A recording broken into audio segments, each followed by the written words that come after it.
Terrisha Kearse. I am an assistant director and director. I am currently in the Directors Guild of America, and I work on everything from commercials to film and TV. So it's a super fun industry to be in. Mm-hmm. I didn't always know I was going to be in the entertainment industry, although I was always a writer and although I was always creative. I didn't know that that was something I could actually do. Like that was something that I could pursue. In high school, I was in criminology, and when I got to college, I also was studying criminology until I took a film course as an elective, and I was like, blew my mind, because I was like, wait, I can actually do this.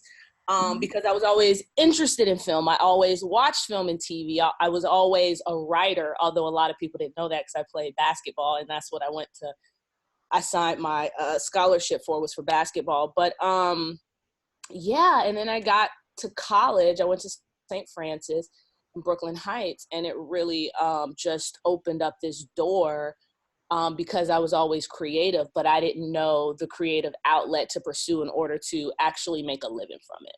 Okay. So I know you talked about you directed some commercials and some TV shows. So I know some of the TV shows that you directed.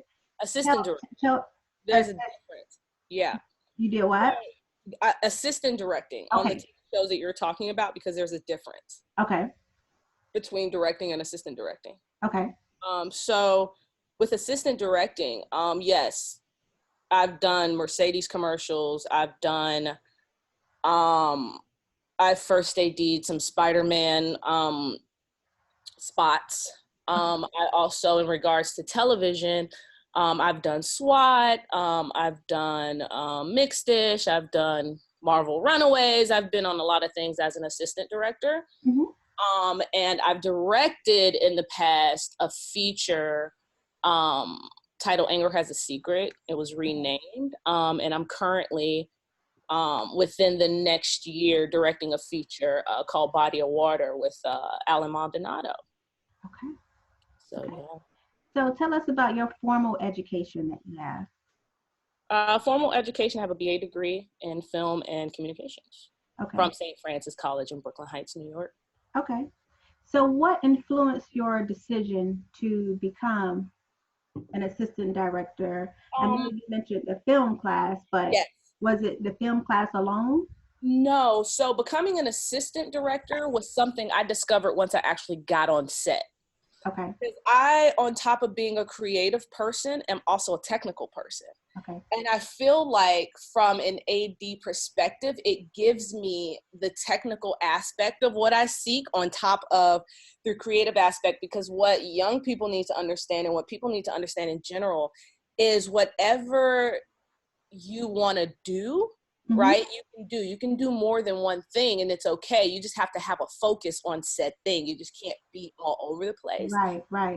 So in regards to being an assistant director, it literally wasn't until I started PAing on sets, because that is a entry-level position for individuals that know they want to be in the industry, but don't know in what capacity they want to be in the industry if they haven't figured it out, right? They get out of college or wherever they're coming from. If you can submit your resume to be a PA, which is a productions assistant, right? You get to see all aspects of production. Okay. So on top of me going to college saying I want to be a director, it wasn't in college that I was like, oh, ADing is cool. Mm-hmm. It wasn't until I started PAing on sets and really seeing what all these different departments did. And I remember being in Atlanta, actually.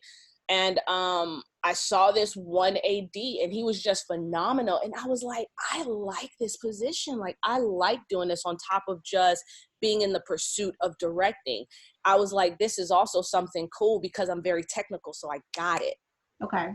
So that was the route I took, on top of like when I get the opportunity to direct something. But when I'm not directing something and I'm on a show, majority of the time it is in an AD capacity, assistant director. Okay. And as an assistant director, I kind of do it all. Like, so when I'm firsting, I've firsted features in freaking Washington all the way through Panama. Like, so when you're firsting, and I have to break it down because there's different types of ADs. So when you're a first AD, you run that entire set. You are responsible for bringing that film in on time and on budget. You literally have everyone's safety in your hands as well. So as an AD, you have to oversee everything. Okay. As the first assistant director, you're overseeing everything because literally everything comes back to you. That's number one when you're firsting.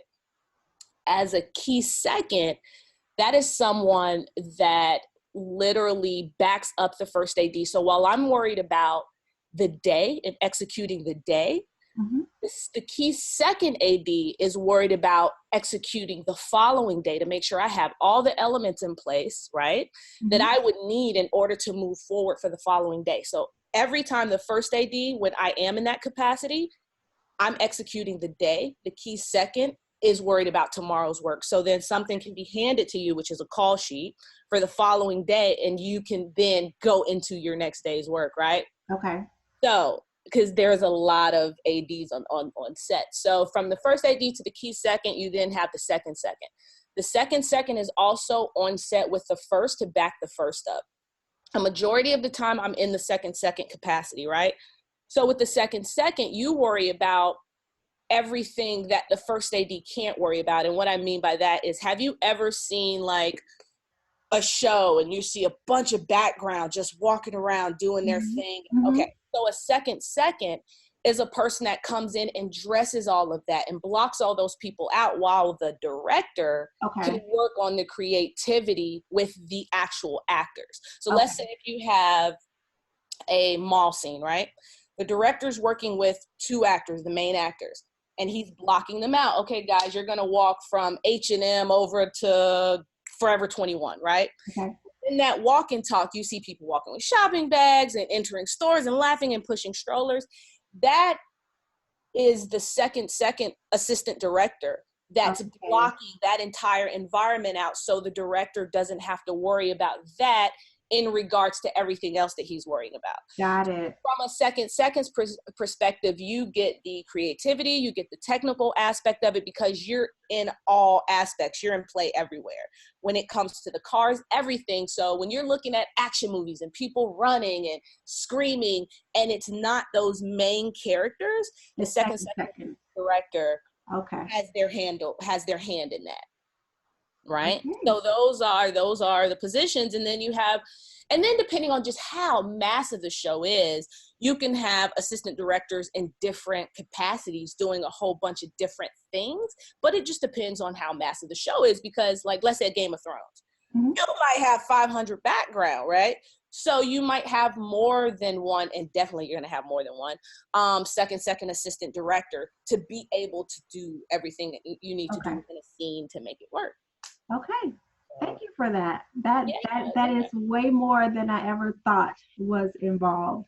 Yeah, and that's what people don't understand sometimes in regards to being an assistant director. There's a lot of paperwork involved in that. Really? Before you even, yeah, it is. And you definitely, if you're even interested on an AD perspective, learn Excel, we use a movie magic program. And what I mean by the paperwork is like, you're sent a script, right? As a first, I can be sent a script and I have to read that script. I then have to break that entire script down, right, into strips so we know how much there is to shoot, right? Then from there, we have to break that down into days to try to figure out how many days it's gonna take to shoot said thing, right? Right. After you have read the script, you've done the breakdown, and you have what's called a locked schedule. The first AD has to do that. So before you even step foot on set, the first AD has all of this paperwork and all of this reading that they have to do before they can even give you any type of workable shooting schedule, right? Okay. And then from there, the first AD then has to attend tone meetings, which means you go into these meetings with the director and the executive producers and stuff. And while they're figuring out like the tone of the show, because you're literally there to help help the director. You guys are literally like best friends on that set.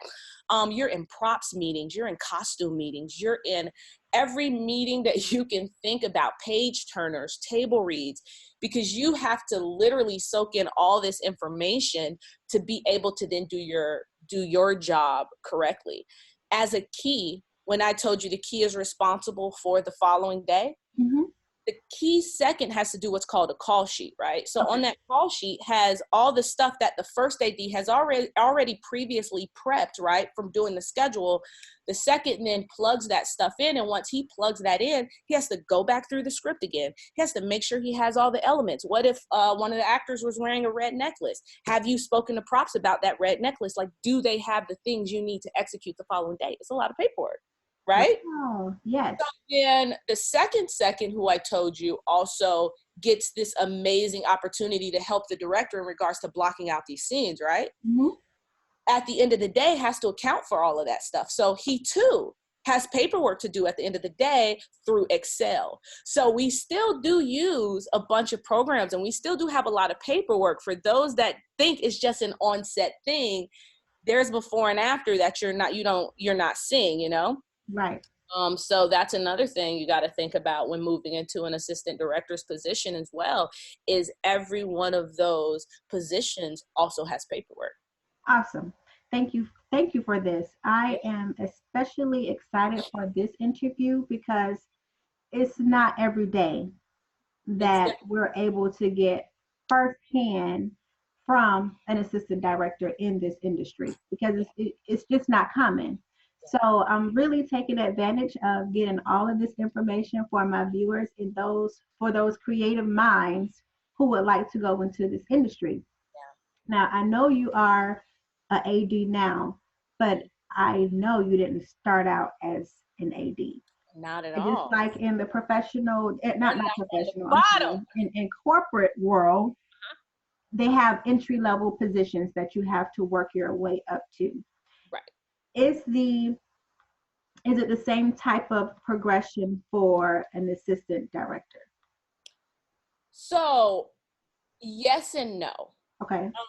So with becoming an assistant director, you start out as a PA, set Okay. PA specifically, because there's also office PAs. Okay.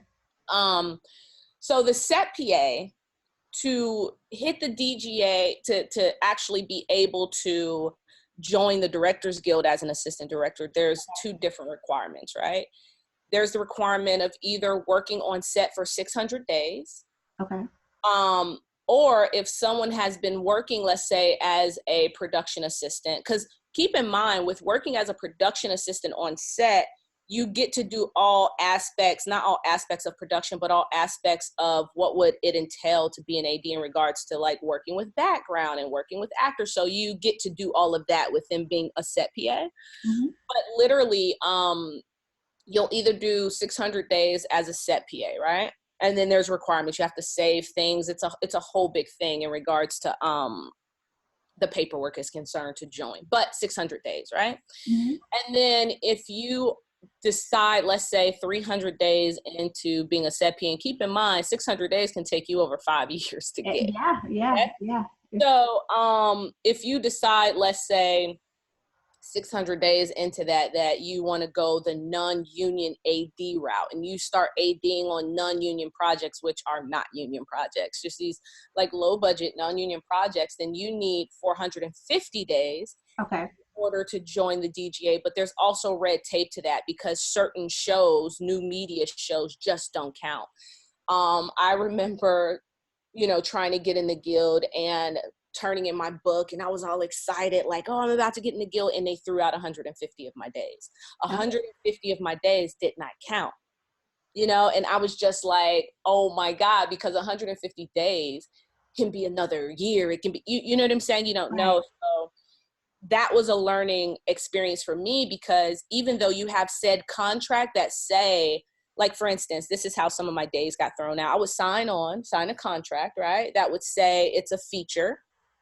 But if that company decides they want to turn that feature into a web series in post-production and it's not released as a feature, then the Directors Guild doesn't count those days. So it's a process, you know what I'm saying? that you have to go through and hope that the contract that you signed and the thing that you worked on stays the same as well. Okay. So yeah. Okay. So who was your biggest cheerleader? My mama, you already know it. My biggest cheerleader is my mother. Hi, Mom. Yeah. Okay, now I know you just talked about one of your challenges with 150 days being thrown out. Right. I'm sure that was a little discouraging, but it didn't, Oh, I'm sorry. that's okay. Because I want to back up a little bit, only because when you were asking me the question in regards to the ladder, stepping up the ladder, because I kind of went left with that, is when you're stepping up the ladder in regards to when you're in a set PA position. This is when I was saying, guys, you can do anything you literally want to do. So the set PA position is the bottom of the totem pole, right? Mm-hmm. There's all these different departments that you could potentially get into if you're unsure of where you're going, right? Okay. You know that you want to be in the industry. But so the different departments you have are, you have the AD department, you have costumes, you have wardrobe, you have sound, you have grip, you have electric, you have the props department, you have the set deck department. So say if you were a set PA, but you had an interest in wardrobe, then you're right there as a set PA to literally go and just ask them questions to see if that's something you want to do on your off time, like i.e. your lunch break and different things like that. Because for me, I think that's the best stepping stone, instead of trying to say, oh my God, I want to go into the wardrobe department, and you're constantly trying, but you don't know how to get in there. You have to build relationships. So if you start as that set PA that doesn't want to be in the AD department, which is fine. Like, yes, I say set PAing only because it has the most available positions a majority of the time on a set, and you get to learn so much. So if you're going the AD route, you get to learn first team, you get to learn background, you get to learn all these different elements, right? But then if you don't want to be a set PA, but you're there because you're trying to figure out what you want to do, it's entry level, it's okay. You then get to see all the other departments in their elements. You don't have to think about what they do. You can see what they do. You can physically go talk to someone. And so those are your stepping stones to potentially get into the other departments. Because let's say wardrobe, right? If wardrobe does get a wardrobe PA, which sometimes it happens, sometimes it doesn't, they only get one, depending on the show. You know, like camera department, they don't have PAs. You have to figure your stuff out on non-union productions, right? Okay. But if you're on a union production as a set PA or non-union, whatever, you can still look at other departments. And those are your stepping stones to go in those other departments. But you too also should be doing the said thing on your own as well, just so you have a handle on it. You know, like me directing. I directed a bunch of shorts when I was in college, and I'm always shooting. I constantly have my camera with me. I'm not saying always shooting in regards to shooting a film or doing something like that, because film takes time, film takes money. But in regards to having my camera and just shooting photography and stuff, because that's a hobby, you have to always still be in pursuit of a thing, even though you could potentially not be doing that said thing then. So I think the main answer to the stepping stone is being a set PA. Unless you like office work, then you'll be an office PA. You know what I'm saying? To be on set is to see everything across the board and not have to wonder what a department does, and then figure out from there which step you want to take. Okay. Yeah. So back to the challenges. Yes. So go ahead. I know you have some. I didn't know what the question was going to be. You was like the challenges, and I was like, I'm just listening. So tell me, what challenges did you overcome? Did you have any outside of the 150 days that you had to do?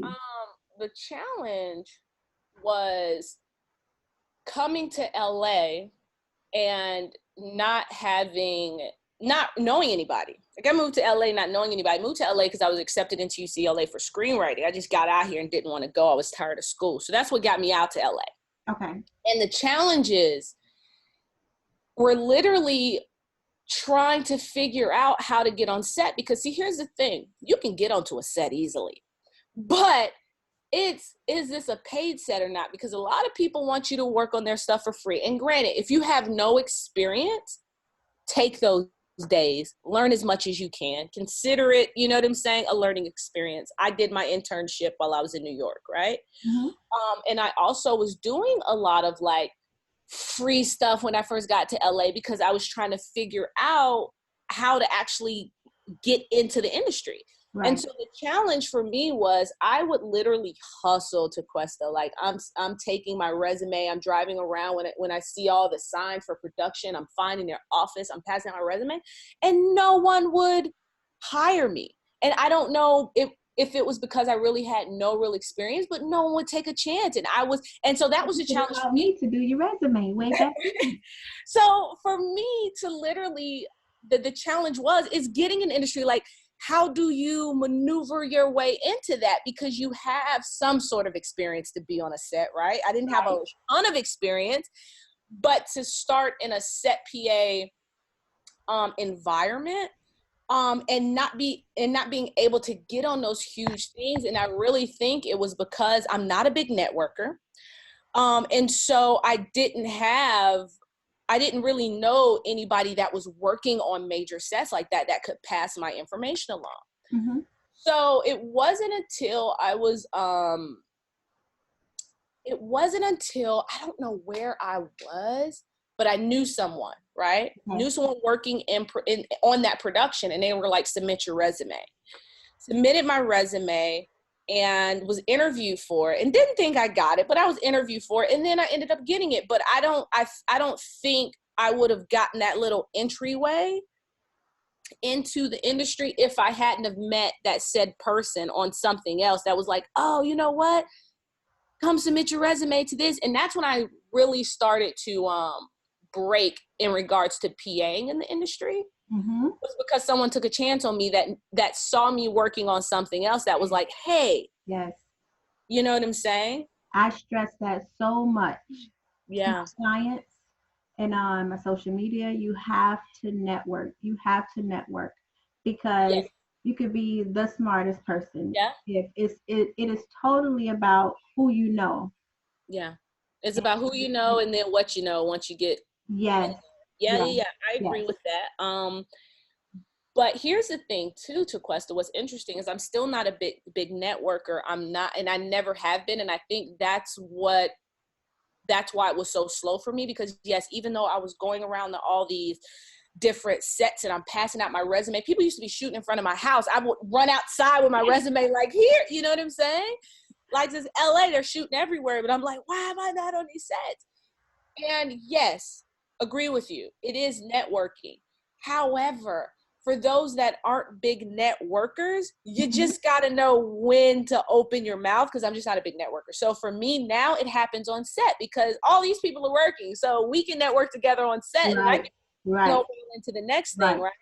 But I'm still not a big networker. I'm still not at industry mixers, which I'm sure if I actually went to some, would I be directing more? Probably. Yes. But that's just not my path. And people's paths are different. Some people are so outspoken and so, you know, and they could talk all day. I'm just not that person like that. I'm great one-on-one, but when I get in this environment with a ton of people, I'm just like, I shut down. Okay.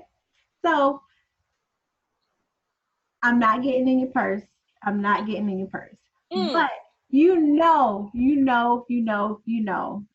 want to know what is expected salary-wise as an ID in this industry. Because if one does not know, one would think that it's an automatic, you making some coin.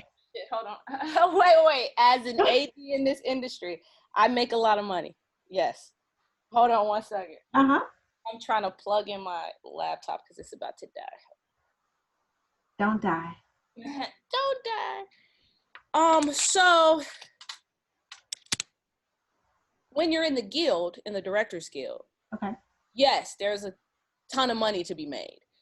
When you're in the non-union route trying to get into the Directors Guild, money's not so great, as we all know. But within the guild, there's particular tiers, and people have to follow those tiers when you're being hired on stuff.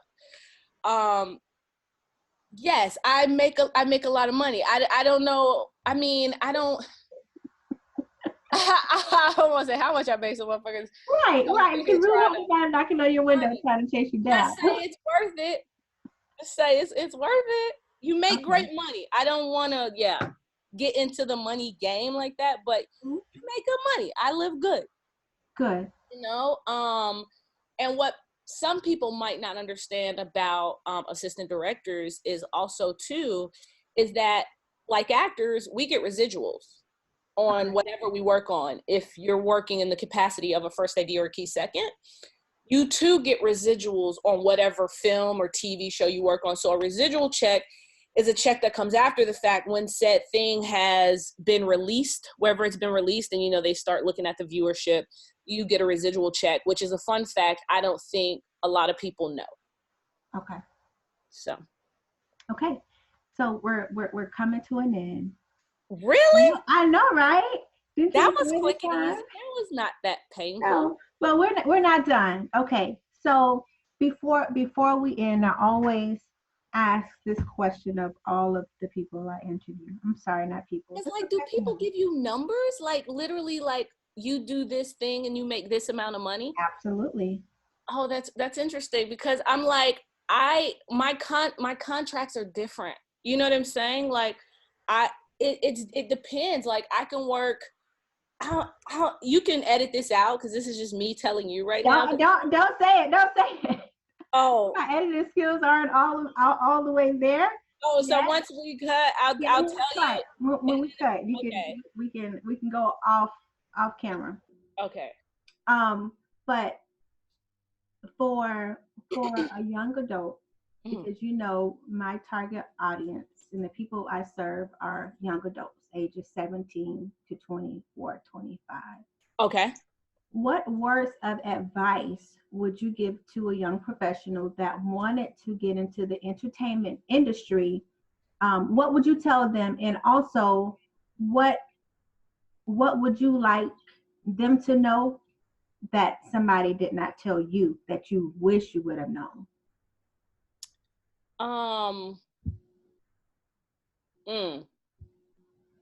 What was the first question again?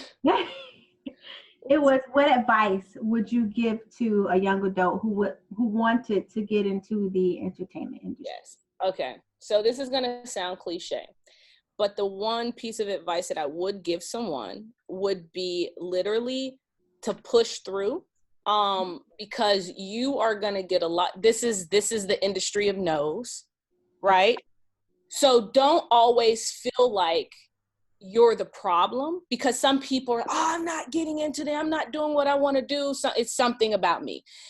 Keep in mind, in this industry, a lot of the time it's never about you. It's always some stuff that's going on behind the scenes. Maybe the reason why something isn't happening for you the way that you like, but you are going to get 1,000 no's before you get one, and you have to push through. And you also have to be willing to work outside of the industry until you really get in the industry the way that you want to. Because I don't believe in the starving artist notion at all. I believe, and this is just my personal experience, when I was not getting the jobs I wanted in the industry the way that I wanted them, keep in mind, I told you I was passing out my resume a lot, and people were like, nope. I went and got an actual job. I worked for Toyota Logistics out in Long Beach. I went every day, Monday through Friday, from 6 a.m. to 2 p.m. I am literally not going to sit around waiting on something to happen for me, which is how I ended up shooting my shooting short films, and then eventually directed my first feature, because while I was working there, I was saving money because I knew what I wanted to do at that point in life. You know, I knew, but if everybody was going to keep telling me no, I was like, dang, well, how can I do this myself? Because a lot of it sometimes is going to be you doing it yourself, So someone else can look at you and say, okay, I believe that person has a skill that I want to hire them for. So I would say push through and keep working in whatever capacity that means for you to keep living. Because how can you be a starving artist and then focus on the thing you want to focus on, because your focus isn't there if you're thinking about how you're going to pay your bills. Right. So I would say that. Okay. So what advice do you wish somebody would have told you when you started out in the industry? I wish that I would have just, let me think. I feel like if someone would have told me, because in regards to networking, right? Remember, I told you I'm not a big networker. However, I wish someone would have told me that it's okay to really just, like, if there's someone you want to work with, it's not, in today's society, it's not a bad idea to start out as young as you are, 17, 18, whatever. Once you figured out the people that you like, you can Instagram them, you can message them. I would put the dream out there in people's ear early.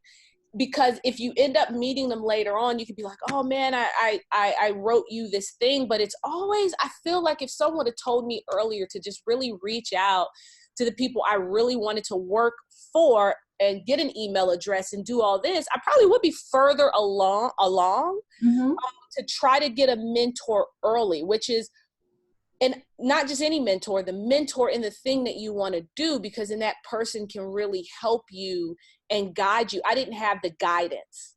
Okay. You know what I'm saying? I was literally moving blindly because I didn't know what was right. I didn't know what was wrong. I didn't have anybody in LA that I could just call, leaving college. Like, no one said, literally the most important thing, which I learned after the fact, was networking. Like, that wasn't something that was like really embedded in me in college. Like, it wasn't like, hey, you should go out, you should try to find a mentor. Although some people are really great with that and they're like, oh, let me get out there, I'm gonna that wasn't me. I literally did not know. I got to LA. I have never been in film and television. You know what I'm saying? Like, my family's law enforcement, teachers, they're all of these other things. So it wasn't this like idea in my mind to like, oh, I just got to network with a bunch of people. Because I mean, I was doing that a little bit. That wasn't really working out because all of us were looking for the same thing. The same thing. Right. So we're together trying to figure this thing out.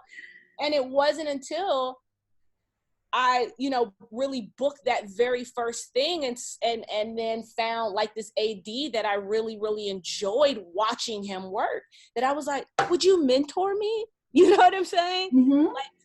And even I don't even know if a lot of people have ADs as a mentor while they're trying to do it, but I was a PA that knew I wanted to AD, right? So I was like, well, if I get a mentor doing said thing, right? My path there is easier, because then while I'm working with him and he knows that's my goal, he's pulling me in a little closer, right? Hey, so in this, when we're doing this big explosion, these are the things that I need. This is what I'm getting, that information early versus later in the game. Right. So I wish someone would have told me to literally seek out someone that has been doing it way longer than you, that's actually getting a check for it. And if that's the person that is on your heart, because make sure you're compatible with the person you're asking to mentor you, right? And if you're compatible, then be all ears. But you got to ask, Awesome interview. Thank you so much, Terrisha. For you were very transparent and very open, and you explained so much about this industry that we just don't hear that much about. And I know that there are a lot of young adults who are interested, but they have no idea how to get started. Yeah, and also too, I wanted to attack the interview from an AD standpoint, from an assistant director, because we know what directors do, and we know there's different paths on how to get there. But if someone is ever interested in assistant directing, yes, at times it can be hard, and at times it can be fun, but you don't know if it exists unless someone tells you, which I love while you're doing your summer series, because there's a lot of things that we just don't know we're capable of doing. Right. And when I tell you, as an assistant director, it'll take you all over the world. It'll take you all over the world. You will see places you've never seen before. You know what I'm saying? You'll get to experience different cultures. So I love it. I love it, you know, so it's fun. It's fun.